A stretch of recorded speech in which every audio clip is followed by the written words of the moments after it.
ಹೇಳಿ ನಾರಾಯಣ ಸ್ವಾಮಿ. ನಮ್ಮನೆ ಸಭಾಧ್ಯಕ್ಷರೇ, ಪ್ರಶ್ನೆ ಸಂಖ್ಯೆ 1141 ಮಾನ್ಯ ಆರೋಗ್ಯ ಸಚಿವರನ್ನ ಕೇಳ ಬಯಸ್ತೇನೆ. ಓಕೆ ಸಚಿವರು. ಮಾನ್ಯ ಸಭಾಧ್ಯಕ್ಷರೇ, ಉತ್ತರ ಒದಗಿಸಲಾಗಿದೆ. ಸಭಾಧ್ಯಕ್ಷರೇ ಉತ್ತರ ಒದಗಿಸಿದ್ದಾರೆ.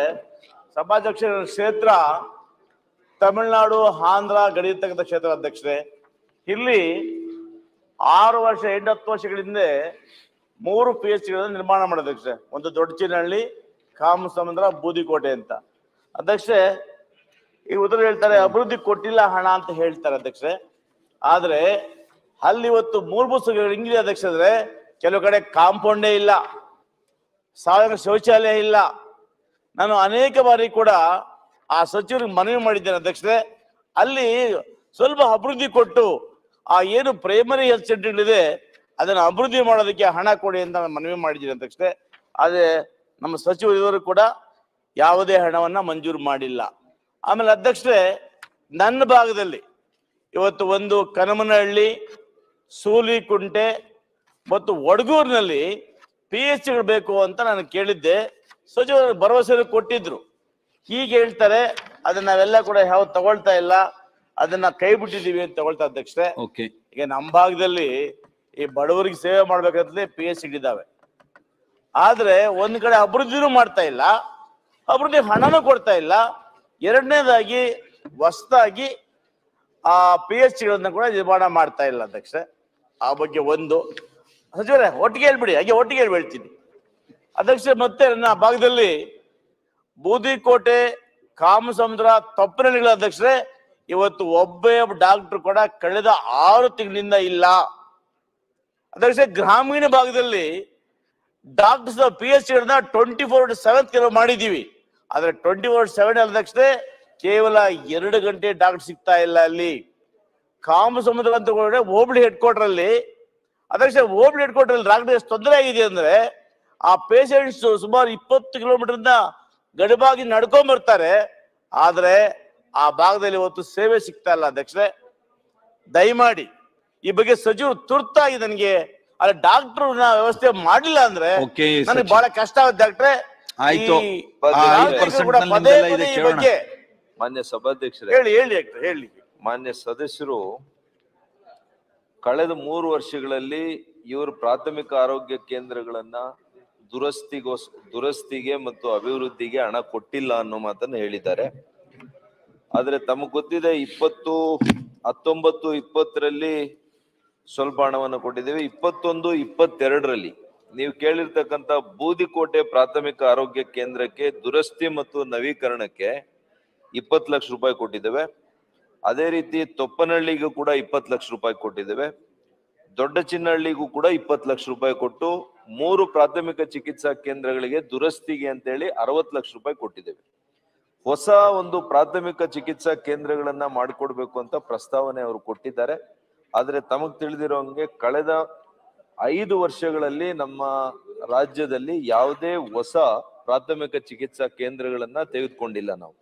ಈಗಾಗಲೇ ನಮ್ಮ ರಾಜ್ಯಕ್ಕೆ ಪ್ರಾಥಮಿಕ ಚಿಕಿತ್ಸಾ ಕೇಂದ್ರಗಳು ಅಗತ್ಯಕ್ಕಿಂತ ಕೂಡ ಹೆಚ್ಚಿದೆ ಅನ್ನುವಂಥದ್ದು. ಆ ಕಾರಣಕ್ಕೆ ನಾವು ರಾಜ್ಯದಲ್ಲಿ ಹೆಚ್ಚು ತೆಗೆದುಕೊಳ್ಳಿಕ್ಕೆ ಆಗಿಲ್ಲ. ಆದ್ರೆ ಪ್ರಾಥಮಿಕ ಚಿಕಿತ್ಸಾ ಕೇಂದ್ರದಿಂದ ಸಮುದಾಯ ಚಿಕಿತ್ಸಾ ಕೇಂದ್ರವನ್ನ ಮೇಲ್ದರ್ಜೆಗೇರಿಸುವಂತ ಕಾರ್ಯಕ್ರಮ ನಾವು ತೆಗೆದುಕೊಂಡಿದ್ದೇವೆ. 2 ವರ್ಷಕ್ಕೆ ತೆಗೆದುಕೊಂಡಿದ್ದೀವಿ. ಆ 100ರಲ್ಲಿ ಈಗಾಗಲೇ 43ಕ್ಕೆ ಇವತ್ತು ಕಾಮಗಾರಿಕೆಗೆ ಆದೇಶವನ್ನು ಕೊಟ್ಟಿದ್ದೇವೆ. ಇನ್ನು 57 ಇವತ್ತು ಪ್ರಗತಿಯಲ್ಲಿದೆ. ಅದು ಕೂಡ ಸದ್ಯದಲ್ಲೇ ಆಡಳಿತ ಅನುಮೋದನೆ ಕೂಡ ಸಿಕ್ಕುತ್ತೆ. ಅಧ್ಯಕ್ಷರೇ, 20 ಲಕ್ಷ ರೂಪಾಯಿ ಕೊಟ್ಟಿದ್ದಾರೆ, ಹೋದ ವರ್ಷ ಕೊಟ್ಟಿದ್ದಾರೆ. ಅದರಲ್ಲಿ ಆ ಅಭಿವೃದ್ಧಿ ಮಾಡ್ಲಿಕ್ಕೆ ಸಾಕಾಗಿಲ್ಲ. ಬಹಳಷ್ಟು ಕೆಲಸಗಳು ಕೂಡ ಶೌಚಾಲಯ ಕೆಲವು ಕಡೆ ಇಲ್ಲ, ಕಾಂಪೌಂಡ್ ಇಲ್ಲವೇ ಇಲ್ಲ. ರಾತ್ರಿ ವೇಳೆಯಲ್ಲಿ ಅಲ್ಲಿ ಬಿಡಾಡಿ ದನಗಳೆಲ್ಲ ಬಂದು ಹೂಡ್ತವೆ. ಅಲ್ಲಿ ತಾವು 20 ಲಕ್ಷ ಕೊಟ್ಟಿದ್ದೀರಿ ಅಧ್ಯಕ್ಷರೇ. 20 ಲಕ್ಷದಲ್ಲಿ ಏನೂ ಮಾಡ್ಲಿಕ್ಕೆ ಸಾಧ್ಯ ಆಗ್ತಾ ಇಲ್ಲ. ಒಂದು. ಎರಡನೇದು, ಡಾಕ್ಟರ್ಸೇ ಇಲ್ಲವಲ್ಲ. ನಾನು ಅನೇಕ ಬಾರಿ ಮನವಿ ಮಾಡಿದ್ದೀನಿ, ಅನೇಕ ಬಾರಿ ಕೇಳಿದ ಅಧ್ಯಕ್ಷರೇ, ಡಾಕ್ಟರ್ಸೇ ಬರ್ತಾ ಇಲ್ಲ 6 ತಿಂಗಳಿಂದ. ಒಂದ್ ಕಡೆ ಇಲ್ಲ, 3 ಕಡೆ ಬರ್ತಾ ಇಲ್ಲ. ತೊಪ್ಪನಹಳ್ಳಿ ಇಲ್ಲ, ಕಾಮಸಮುದ್ರ ಇಲ್ಲ, ಬೂದಿಕೋಟೆ ಇಲ್ಲ. ಡಾಕ್ಟರ್ಸೇ ಬಂದಿಲ್ಲ ಅಂದ್ರೆ ಆ ಒಂದು ಯಾವ ರೀತಿಯಲ್ಲಿ ರೋಗಿಗಳಿಗೆ ಚಿಕಿತ್ಸೆ ಕೊಡಬೇಕು? ಮಾನ್ಯ ಸಭಾಧ್ಯಕ್ಷರೇ, ಮಾನ್ಯ ಸದಸ್ಯರು ಕೇಳಿರ್ತಕ್ಕಂಥ ಪ್ರಶ್ನೆಯಲ್ಲಿ ವೈದ್ಯರ ಬಗ್ಗೆ ಹೇಳಿಲ್ಲ. ನಾನು ಅದರ ಮಾಹಿತಿಯನ್ನ ಕಲೆ ಹಾಕ್ತೀನಿ. ಕಲೆ ಹಾಕಿ ವೈದ್ಯರು ಅಲ್ಲಿ ನೇಮಕ ಆಗಿ ಬಂದಿದ್ದಾರಾ ಬಂದಿಲ್ವಾ ಅಥವಾ ನೇಮಕಾತಿನೇ ಆಗಿಲ್ವಾ ಅನ್ನೋದನ್ನ ಮಾಹಿತಿಯನ್ನ ತರಿಸ್ಕೊಂಡು ತಮಗೆ ನಾನು ಮಾಹಿತಿಯನ್ನ ಒದಗಿಸ್ತೇನೆ. ಬಂದಿಲ್ಲ ಅಂದ್ರೆ ಆದಷ್ಟು ಬೇಗ ನಾವು ಅಲ್ಲಿಗೆ ವೈದ್ಯರನ್ನ ಪೋಸ್ಟ್ ಮಾಡುವಂತ ಕೆಲಸ ಮಾಡ್ತೀವಿ. ಅಧ್ಯಕ್ಷ ಒಂದು ಮಾತು ಅಧ್ಯಕ್ಷ, ಸಚಿವರು ಅಧ್ಯಕ್ಷ ಬೂದಿಕೋಟೆಗೆ ಒಂದು ಹೊಸ ಮಂಜೂರು ಮಾಡಿದೆ ಅಂತ ಹೇಳಿದ್ರು ಮೊದಲು, ಅದು ಯಾವ ಹಂತದಲ್ಲಿದೆ ದಯಮಾಡಿ ತಿಳಿಸ್ಬೇಕು. ಈಗ ಹೊಸ ಪ್ರಾಥಮಿಕ ಚಿಕಿತ್ಸಾ ಕೇಂದ್ರಗಳು ಈ ವರ್ಷ ಯಾವುದು ಕೂಡ ತೆಗೆದುಕೊಂಡಿಲ್ಲ. ಅಧ್ಯಕ್ಷ ಸಚಿವರೇ ದಯಮಾಡಿ ಆಸ್ಪತ್ರೆ 100 ಬೆಡ್ ಹಾಸ್ಪಿಟಲ್ ಬೂದಿಕೋಟೆಗೆ 100 ಹಾಸಿಗೆಗಳ ಆಸ್ಪತ್ರೆಯನ್ನ ತಾವು ಮಂಜೂರು ಮಾಡಿದ್ದೀವಿ ಅಂತ ಹೇಳಿ ಕಳೆದ ಬಾರಿ ಉತ್ತರ ಕೊಟ್ಟಿದ್ದೀವಿ ತಾವು. ಈಗ ಮಾದರಿ ಪ್ರಾಥಮಿಕ ಆರೋಗ್ಯ ಕೇಂದ್ರಗಳು ಏನು 19-20ರಲ್ಲಿ ನಾವು ಘೋಷಣೆ ಮಾಡಿದ್ವು, ಆ ಯೋಜನೆ ಬದಲುನೆ ಇವಾಗ ಮಾದರಿ ಸಮುದಾಯ ಆರೋಗ್ಯ ಕೇಂದ್ರಗಳನ್ನಾಗಿ ಮೇಲ್ದರ್ಜೆಗೇರಿಸುವಂತ ಏನು ಯೋಜನೆ ಇದೆ ಅದನ್ನ ತೆಗೆದುಕೊಂಡಿರೋದ್ರಿಂದ 19-20ರಲ್ಲಿ ನಾವು ಘೋಷಣೆ ಮಾಡಿದಂತ 250 ಮಾದರಿ ಪ್ರಾಥಮಿಕ ಆರೋಗ್ಯ ಕೇಂದ್ರಗಳನ್ನ ಕೈ ಬಿಡಲಾಗಿದೆ. ಓಕೆ, ಡಾಕ್ಟರ್ ಅಂಜಲಿ ನಿಂಬಾಳ್ಕರ್ ಇಲ್ಲ, ಅನಿಲ್ ಚಿಕ್ಕಮಾದು ಇಲ್ಲ, ಡಾಕ್ಟರ್ ಯತೀಂದ್ರ ಸಿದ್ದರಾಮಯ್ಯ ಇಲ್ಲ, ಕೆ ಮಹಾದೇವ್ ಇಲ್ಲ, ತನ್ವೀರ್ ಸೇಠ್ ಇಲ್ಲ, ಕೃಷ್ಣಾರೆಡ್ಡಿ ಇಲ್ಲ. ಪ್ರಶ್ನೋತ್ತರ ಮುಕ್ತಾಯವಾಯಿತು. ಲಿಖಿತ ಮೂಲಕ ಉತ್ತರಿಸುವ ಪ್ರಶ್ನೆಯನ್ನು ಮಂಡಿಸುವುದು. ಮಾನ್ಯ ಸಭಾಧ್ಯಕ್ಷರೇ, 23/2/2023 8ನೇ ಪಟ್ಟಿಯಿಂದ ಸದನದಲ್ಲಿ ಲಿಖಿತ ಮೂಲಕ ಉತ್ತರಿಸುವ 117 ಪ್ರಶ್ನೆಗಳ ಪೈಕಿ 56 ಪ್ರಶ್ನೆಗಳಿಗೆ ಉತ್ತರವನ್ನು ಸದನದಲ್ಲಿ ಮಂಡಿಸಲಾಯಿತು. ಸಭೆಯ ಮುಂದಿಡಲಾದ ಕಾಗದ ಪತ್ರಗಳು.